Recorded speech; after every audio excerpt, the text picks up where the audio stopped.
Hello, এই জানো রোকন ভাই ভাবিরে পিটাই হসপিটালে ভর্তি করছে। কোন রকম? মামুন রকম? আরে হ্যাঁ, এক মিনিট, ফোনটা রাখো, তোমার সাথে পরে কথা বলছি। মামুন ভাই আগে বলেন, বউ পিটানোর এরকম সাহস কই পেলেন? সাহসের কথা পরে শুনেন, আপনি ফোন কাটেননি, ভাবি সব শুনছে। হ্যালো, আজ তুই শুধু বাসায় আয়। ভাই তোমার সাথে একটা লোক দেখা করতে আসছে, লোকটা দেখতে একেবারেই তোমার মতো। আরে তাই তো, মনে হয় ওর মা আগে আমাদের বাসায় কাজ করতো। তোমাদের বংশটা আসলে একটা নোংরা বংশ। হ্যাঁ ভাইয়া, আগে কি তোমার মা আমাদের বাসায় কাজ করতো? না ভাইজান, আমার বাপ কাজ করতো। ভাই তোমার সাথে একটা লোক দেখা করতে আসছে, লোকটা দেখতে একেবারেই তোমার মতো। আরে তাই তো, মনে হয় ওর মা আগে আমাদের বাসায় কাজ করতো। তোমাদের বংশটা আসলে একটা নোংরা বংশ। হ্যাঁ ভাইয়া, আগে কি তোমার মা আমাদের বাসায় কাজ করতো? না ভাইজান, আমার বাপ কাজ করতো। অরুণ ভাই, শুনলাম আপনি নাকি আর একটা বিয়ে করবেন। জি ভাবি, একটা মেয়ে দেখেন আমার জন্য, অবশ্যই দেখবো, বলেন কিরকম মেয়ে চাচ্ছেন আপনি। সুন্দর হবে, সুশীল হবে, রাগ থাকবে সামান্য। একটা বেলুন আইনো আমার জন্য। ভাবি গোরাইমো। আইসাই তো পড়ছেন, আসেন। কিছু কিছু বলবেন? না মানে কালকে আপনার ঘরের পিস দেখেছি না, শুনলাম আপনার কি পিডাইছে ভাই, আমার খুব মায়া লাগছে। তাই আপনার ভাই আমার পিটায় নাই তো, কালকে আপনার ভাইয়েরই আমি পিটাইছি। এই, তোমার মনে আছে আমার একটা কুত্তা ছিল, সেই কুত্তাটা পাওয়ার আশায় তুমি আমারে বিয়ে পর্যন্ত করছিলা? হ্যাঁ মনে আছে তো, কি হয়েছে? তুমি তো কুত্তা পাওয়ার জন্যই আমারে বিয়ে করছিলে, এখন তো কুত্তা মারা গেছে, এখন কি তুমি থাকবা না চলে যাবা? তোমাকে ছাইরে কেমনে যাব বলো? তুমি তো আমাদের মরহম কুত্তার শেষ নিশানি। এই আজকে হুজুরের সাথে কি নিয়ে তর্ক করে আসছো? হুজুর বলল বউকে ভালোবাসলে নাকি ঘরে জান্নাত আসে। ঠিকই তো বলছে, আর তুমি কি বলছো? আমি বললাম হুজুর, অন্যের বউকে যদি ভালোবাসি তাইলে কি আসবে? হুজুর বলে তখন অ্যাম্বুলেন্স আসবে। হুজুর ভুল বলছে, অ্যাম্বুলেন্স আসবে না, মসজিদের খাটলা আসবে।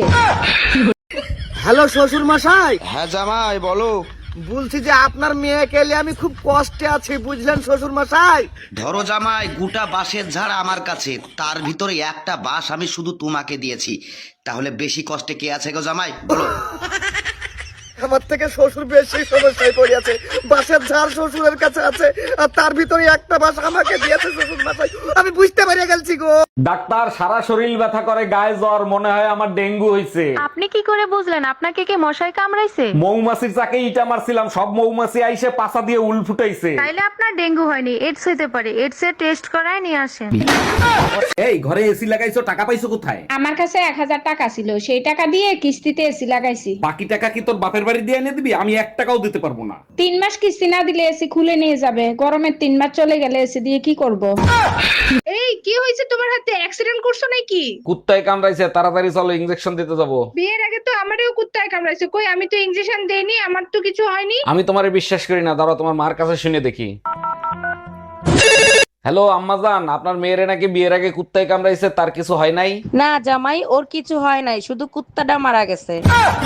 এই গরমে কি রান্না বান্না করা যায়? এই লোকটার আমার জন্য একটুও দয়া হয় না। একটা এসির বিলি তো ঠিক মতো দিতে পারো না, এখন কি বলতে চাও রান্নাঘরেও এসি লাগাই দেবো? সব থেকে বেশি গরম রান্নাঘরে। আমি বুঝি না রান্নাঘরে কেন এসি লাগায় না। যে ঘরের বউ রান্না করে তাদের এসি কেনার ক্ষমতা নাই, আর যাদের ক্ষমতা আছে তার ঘরের বউ রান্না করে না, এর জন্য রান্নাঘরে এসি লাগায় না। হ্যালো, এই কোথায় তুমি? কোন ভাবির কাছে? তোমার মনে আছে বহুদিন আগে আমরা একটা সোনার দোকানে আসছিলাম? ওরে আমার বাবুটা, কেন মনে থাকবে না সোনা পাখি? এই দোকানে তোমার একটা হার পছন্দ হয়েছিল। ওরে আমার লক্ষ্মী, তুমি সেই সোনার দোকানে গেছো? সেই দোকানের সামনে একটা নাপিতের দোকান আছে, সেই নাপিতের দোকানে চুল কাটাতে আইছি। তুই কুত্তা, একটা কুত্তা। এই শোনো, গরমের ছুটিতে মা আসতিছে, 2-1 দিনের ভিতরে এসি কিনে নিয়ে আইসো। আলমারিতে টাকা রাখা আছে, তুমি গিয়ে নিয়ে আসো। আর শোনো, আগুন নিবানোর একটা সিলিন্ডারও নিয়ে আইসো। আগুন নিভানোর সিলিন্ডার? আগুন নিভানোর সিলিন্ডার দিয়ে কি হবে? যে গরম পড়ছে তাতে কি এসিতে কাজ হবে? তার উপর আবার তোমার মা আসতেছে, যে কোনো সময় আগুন লাগতে পারে। কি ব্যাপার ভাবি, আপনি তো ঘাইমে একবারে ভিজে গেছেন, ভাই তো বাসায় নাই, এরকম ঘামলেন কি করে? অরুণ ভাই, যে গরম পড়তিছে একদম সহ্য করতে পারতিছি না, কি করা যায় বলেন তো? আরে ভাবি, আপনার ঘরে তো এসি আছে, এসি চালায় শুয়ে থাকেন, শরীর ঠান্ডা হয়ে যাবে। এবার কারেন্ট বিল আসছে 10,000 টাকা, ওইটা দেখার পরে এসি ছাড়লে গরম আরো বেশি লাগে।